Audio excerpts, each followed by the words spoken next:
Sir নমস্কাৰ। নমস্কাৰ sir, আপোনাৰ নামটো? মোৰ নাম চৰণ দাস পানিকা। আপুনি গুৰুজীৰ চৰণত কেতিয়া আহিলে? মই 2016 আহিলোঁ গুৰুজী চৰণত। গুৰুজীৰ চৰণত অহাৰ আগতে আপুনি কোনটো ধৰ্মৰ পৰা বিলং কৰি আছিলে বাৰু? আমি গুৰুজী চৰণত নোহোৱা আগতে আমি সদগুৰু কবি চাহেবক মানি আছিলোঁ। আৰু মনাত আমি মই গোটেই চৰাইদেউ জিলাৰ আৰু গোটেই অসম ভিত্তিত মোক এটা দিছিলে যে গোটেই আমাৰ পানিকা সমাজে মহন কৰিবৰ কাৰণে মোক আদেশ দিছিলে।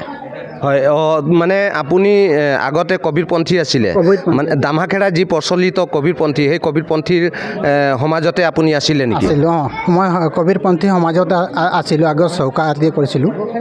তো চৌকা আৰতি কৰিছিলে মানে আপুনি কিবা পদত আছিলে নেকি? মই মহন্তৰ পদত আছিলোঁ। আচ্ছা, আপুনি মহন্তৰ পদত থকাৰ স্বত্তেও আপুনি কিয় সন্ত ৰামপাল মহাৰাজৰ চৰণত আহিবলগীয়া হ'ল? তো হ'ল, যদি মই মহন হ'লোঁ হয়ও কোনো মোৰ তাত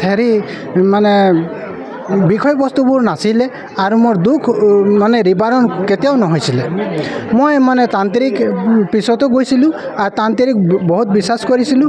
আৰু তান্ত্ৰিকত মোৰ ঘৰত এনেকুৱা এটা অসুবিধা হৈছিলে মোৰ মানুহজনীৰ, কিন্তু তাত মই কোনো এটা সুবিধা নাপালোঁ আৰু মোৰ চলিউশ্যন নাপালোঁ। সেইটো কাৰণে মই গুৰুজী চৰণত ক'ত মই ভাল গুৰু পাম, সত্য গুৰু পাম বুলিহে মই গুৰুজী চৰণত 2016 চনত মই তাৰ পৰা মই গুৰুজী চৰণত আহিলোঁ। এতিয়া বৰ্তমান আপুনি আগতে কবিৰপন্থী আছিলে, কবিৰপন্থী থাকিও কবিৰপন্থীত থাকোঁতে আপুনি দামাখেৰা যি দামাখেৰাৰ পৰা যি ব্যৱস্থা চলিছে কবিৰপন্থীত তাত আছিলে, আৰু তাৰ উপৰিও আপুনি এজন মহন্ত আছিলে। মহন্ত থকাৰ স্বত্তেও আপোনাৰ দুখ নিবাৰণ নহ'ল, আৰু আজি আপুনি সন্ত ৰামপাল মহাৰাজৰ চৰণত আহিলে। এতিয়া আপুনি সন্ত ৰামপাল মহাৰাজৰ চৰণত অহাৰ পাছত আপোনাৰ দুখ নিবাৰণ হৈছেনে? হৈছে, মই বহুতখিনি ভাল পাইছোঁ আৰু মই বহুতখিনি সত্য পাইছোঁ। বহুতখিনি মই নিজে মোৰ নিজৰ কল্পিটো মোৰ ভাল হৈছে। তাৰমানে মোৰ ঘৰত মোৰ মানুহজনী বহুত বেমাৰ হৈছিলে, তান্ত্ৰিক পিছত গৈছিলোঁ, কিন্তু গুৰুজী চৰণত 2016 চনত যোৱাৰ পৰা লাহে লাহে ঘৰখনৰ মোৰ বহুত ভাল হ'ল। আৰু মোৰ ঘৰত যিমান খেতি কৰিছিলোঁ সেইটো মই ধান চাউল খাব নোৱাৰিছিলোঁ, কিন্তু এতিয়া মোৰ অধৈৰ্য, মই চব ল'ৰা পোৱালীৰ সৈতে মই বহুত ভাল আছোঁ। আৰু এতিয়া আপোনাক কিবা তেনেকুৱা, আপুনি ক'লে যে আগতে যি কবিৰপন্থী আছিলে তেতিয়া আপুনি তান্ত্ৰিকৰ ওচৰত গৈছিলে, এতিয়া কি তেনেকুৱা ধৰণৰ কিবা ঝৰা ফুকা কিবা বেজালি কৰি আপোনাক সন্ত ৰামপাল মহাৰাজে কৰিলে নেকি?